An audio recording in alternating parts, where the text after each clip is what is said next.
Noticias Sustentables, con Mercedes Otti y Beatriz Jumilla. Hoy invitamos a una joven escritora argentina, ella es Maya Ocampo, que acaba de presentar su trabajo. Ahora nos va a decir el título y qué persigue ella, qué objetivos tiene al escribir este libro, que fue editado por Duncan. Bienvenida a nuestro programa Noticias Sustentables, estimada Maya. Así que, ¿qué tal? ¿Cómo estás? Todo bien, ¿vos? Buenas tardes. Muchas gracias por el espacio. Al contrario, Maya, ¿cómo es el título de tu libro? Contale a la audiencia. Bueno, el libro se llama ¿Cómo construir la épica liberal?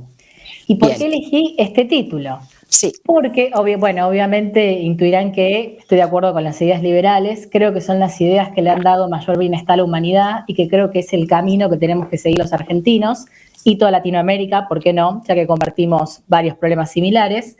Y yo lo que creo es que el liberalismo presenta ciertos problemas a la hora de dar nuestro mensaje, de transmitirlo. Porque somos muy racionales, por un lado, y no apelamos tanto a las emociones, que ahí es donde creo que falta esa épica, porque la gente también necesita una emoción, necesita sentirse parte de algo. Y quizás nosotros al mostrar nada más los ejemplos de bienestar o ser más racionales, la gente no se siente parte. Y lo que nosotros necesitamos es que la gente sienta esas ideas.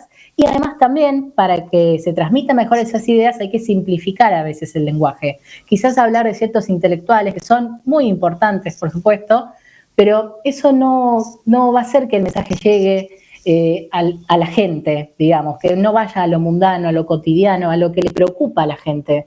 Porque la gente tiene muchos problemas hoy en día. Entonces, tenemos que demostrarles por qué el liberalismo sería la solución para ellos, para que todos vivamos mejor.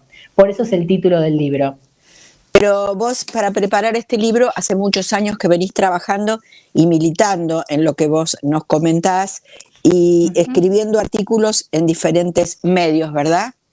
Sí, empecé a militar en el año 2016, cuando, asumió el gobierno de Macri, porque dije, este es un gobierno distinto que está yendo hacia una Argentina de libertad, de progreso.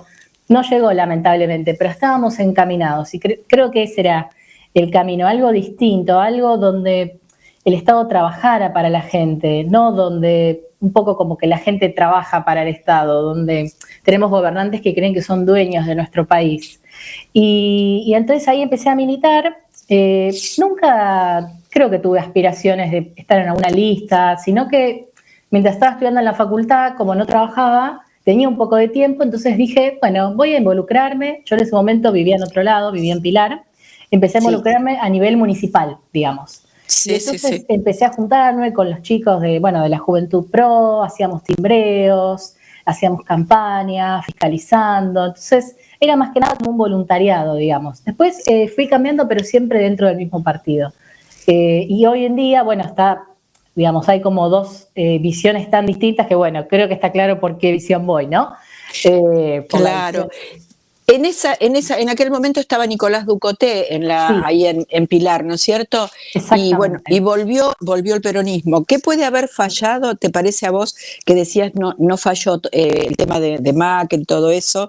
No sé si lo has puesto en tu libro, pero Sí. ante todas esas esperanzas que tenía, incluso la gente de Pilar, que venía muchos años gobernada por el peronismo y que ahora otra vez volvió con el tema, ¿no? ¿A vos qué te parece? ¿Cuál es tu opinión, Maya Ocampo?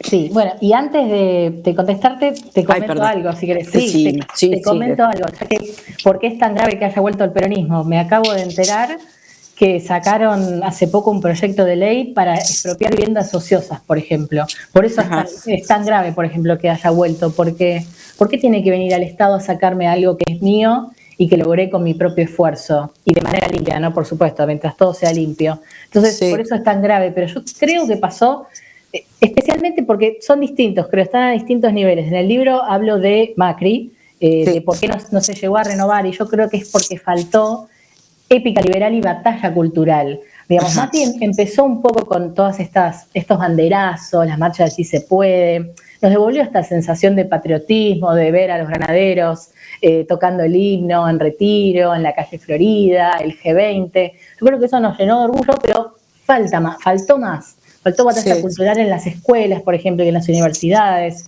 Me acuerdo cuando fui a fiscalizar y entrabas a la escuela y veías todo empapelado con cosas de izquierda, en ese momento era de Maldonado, de la X, y lo que se hace es se adoctrina tanto a los chicos que no se les enseña en realidad. Es como que la escuela se ha vuelto una unidad básica. Y la gente, o sea, los alumnos tendrían que aprender. Creo que para mí especialmente falló eso. Y quizás mucha expectativa, porque la gente, bueno, pensó, y también creo que Macri generó demasiada expectativa, entonces la gente pensó que esto se iba a solucionar de un día para el otro, y la verdad que no, faltaron muchas cosas. Pero creo que es una buena experiencia y fue como, yo creo que impulsa a que varios de nosotros, de varios jóvenes especialmente, veamos una nueva esperanza en la Argentina y que a pesar de que no se pudo en 2019, bueno, no está todo perdido. Se puede en 2023, quizás se pueda en 2027, pero para eso hay que trabajar en esa batalla cultural para que no se vote solamente a la contra de. O sea, Claro. a Macri lo votaron, yo creo, mucha gente porque no le gustaba el kirchnerismo. Y después en 2019, bueno, no me gustó Macri, bueno, vuelvo a votar el kirchnerismo. Y ahora probablemente pase lo mismo, pero creo que el desafío esta vez es hacer que la gente esté de acuerdo con esas ideas y se sienta representado. Y en cuanto a Nicolás Ducoté, yo lo que creo es que tuvo muy buena gestión porque hizo muchas obras que antes no se hacían. De hecho, de Achával ahora está haciendo muchas obras, cosa que cuando fue intendente interino no hizo, por ejemplo, o cuando estaba con los intendentes anteriores tampoco. Pero es cierto que también Pilar tiene un problema, que es que mucha gente no tiene domicilio en Pilar. Entonces también, por ahí había gente que lo apoyaba a Nicolás y no lo podía votar porque vivía ahí pero tenía domicilio en otro lado. Y también faltó quizás esto de más batalla cultural. Es muy difícil entrar en un sistema que ya está enquistado de tantas maneras distintas. Entonces yo creo que pasó eso. Veo en tu currículum que sos tataranieta de Constancio Vigil. ¿Lo conociste a tu tatarabuelo? ¿Sabes algo de él? O sea, ¿te gustó y investigaste sobre Constancio? Sí, mira, yo la primera vez que me enteré de Constancio tenía 10, 11 años, que en realidad fue cuando escribí mi primer libro, que era un cuento corto, obviamente. Este libro es corto también porque es un ensayo así para leer y reflexionar, pero bueno, el otro cuento era mucho más corto porque, bueno, era muy chiquita, ¿no? Tenía 10, 11 años. Sí. Y ahí fue donde me contó mi mamá que mi tatarabuelo también era escritor. Y en ese momento, bueno, no sé si indagué tanto, pero después creciendo sí fui indagando y la verdad que lo admiro muchísimo, creo que ha hecho un trabajo excelente. Y después, en la facultad, cuando hacía la tesis, justo había que elegir una revista para hacer un proyecto y con mi grupo elegimos Para Ti. Entonces ahí aprendí muchísimo de Atlántida, de la historia, de cómo él, bueno, aportó tanto para el mundo de los chicos, porque antes las revistas eran para los hombres nada más. Con Para Ti lanzó para la mujer y con Villiquen y con sus cuentos y sus historias a los chicos. Así que, bueno, me parece un genio, la verdad. Yo lo admiro muchísimo. Es un ejemplo a seguir, por supuesto. Y además en la sangre llevas también sangre de nada menos, nada más que de Victoria y de Silvina Ocampo. Mira todo lo que se junta en tu persona.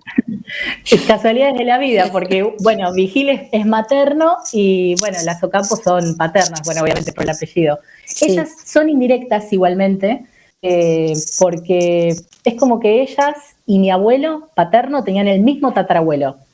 Ajá. Y mi tatarabuelo, o sea, el abuelo de mi abuelo, era primo del abuelo de ellas. Entonces es otra rama de la familia, pero sí, también otras mujeres que admiro muchísimo. Y con Victoria además me siento muy representada porque hay un tema que me gusta mucho y también trato de dar la batalla cultural en ese tema, que es el feminismo. Porque creo que lo han tergiversado muchísimo en Occidente. O sea, es otra cosa Oriente y África. Esas son mujeres que realmente sufren muchísimo, no tienen un montón de derechos y luchan como corresponde. Y creo que desde este lado no se la está ayudando tampoco. Es como que en general los grupos, que para mí son supuestamente feministas, porque si querés después te cuento por qué digo esto, no las apoyan, ni tampoco están alineados con los objetivos del feminismo, con los originales.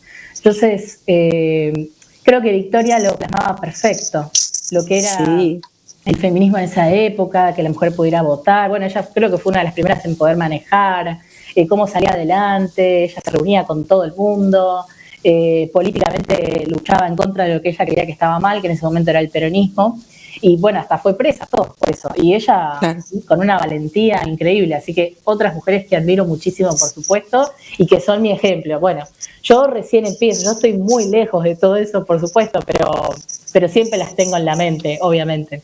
Bueno, tenés 26 años, 26 añitos, así que todo un camino por delante. ¿Qué me decías que me ibas a explicar después? Del feminismo, si querías. Explícame un poquito, por favor, sí, ¿qué es lo que me quieres decir? Yo lo que siento es que últimamente, vamos a hablar de Argentina, pero en todo Occidente veo que está pasando lo mismo, que es como que el feminismo ha sido cooptado por una ideología y que entonces en vez de defender a las mujeres se defiende un partido político. Lo voy a plasmar con un ejemplo súper simple. A Juan D'Artés le dijeron, bueno, listo, él violó a Thelma Fardín, listo, es un violador. Ahora, a los pocos meses salió la sobrina de José Alperovich, el senador kirchnerista de Tucumán, y no dijeron nada. Hasta la mandaron a hacer una pericia psiquiátrica a la víctima. Entonces, ¿cómo puede ser que la víctima solamente sea víctima o no dependiendo del partido político? Ahí es donde ya empiezo a decir, bueno, esto ya no es feminismo, sino que es un embrismo ideológico. Y está mal, sí. Exacto, o sea, porque tiene que haber objetividad y creo que además la igualdad de género no se trata de darle beneficios a la mujer, sino de que seamos todos iguales. Sí. Entonces, estamos viendo, por ejemplo, que tenemos un Ministerio de la Mujer que no ha servido de nada porque los asesinatos siguen subiendo y tienen unos presupuestos increíbles, enormes, que ha subido, este año ha subido un 106%, mientras el de salud se recortó un 3%. Y lo que las mujeres necesitamos es salud, que con campañas y con ayuda, por ejemplo, por el cáncer de mama, que es el mayor problema que tenemos las mujeres de salud. Necesitamos seguridad y necesitamos justicia. Entonces, yo siento que este ministerio lo han creado para beneficiar a unas pocas, para adoctrinar políticamente también, porque es como que yo siento que el problema es que hay gente que critica el feminismo, cuando en realidad el feminismo está bien, porque es un valor fundamental, es la igualdad de género, que está dentro del liberalismo, por ejemplo, con la igualdad de la ley, que dice de cualquier edad, género, raza, religión. Pero, digamos, si criticamos al feminismo, entonces estamos dejando de lado un montón de cosas súper importantes para las mujeres, como ha sido votar, como ha sido tener derechos matrimoniales, maternales. Y esto hace que ellas puedan adoctrinar, digamos, estos grupos políticos puedan adoctrinar. Usan a Eva Perón, por ejemplo, como símbolo feminista. Y Eva Perón, está bien, fue la que, digamos, en principio sacó el voto femenino, pero bueno, ya había un camino de 40 años anterior, que eso se ignora por completo, pero a la vez criticaba a las feministas de la época. Decía que eran entradas en años, solteronas, feas, lo decía en su propio libro, o sea, son palabras de ella. Entonces, bueno, ahí es donde se ve que se empieza a meter la ideología política, y ahí es donde digo, tenemos que dar esa batalla cultural, porque van a seguir adoctrinando, y el feminismo es una causa súper noble, ¿no? No podemos dejar que la manchen de esta manera, que la pudran. Por eso, bueno, es un tema en el que yo me encargo bastante en mis redes sociales. Tengo un manuscrito también escrito sobre eso, que lo quiero publicar después de este libro, pero bueno, estoy tratando de publicarlo. Pero creo que es un tema que hay que hablar y que no mucha gente se anima quizás, o no sabe de qué manera encararlo, pero yo creo que es de esa manera. No podemos permitir que nos roben una causa tan noble, que sigue siendo tan necesaria para tantas niñas y mujeres alrededor del mundo. Maya, ¿cómo construir la épica liberal? ¿Cuántas páginas tiene? ¿Dónde lo podemos conseguir?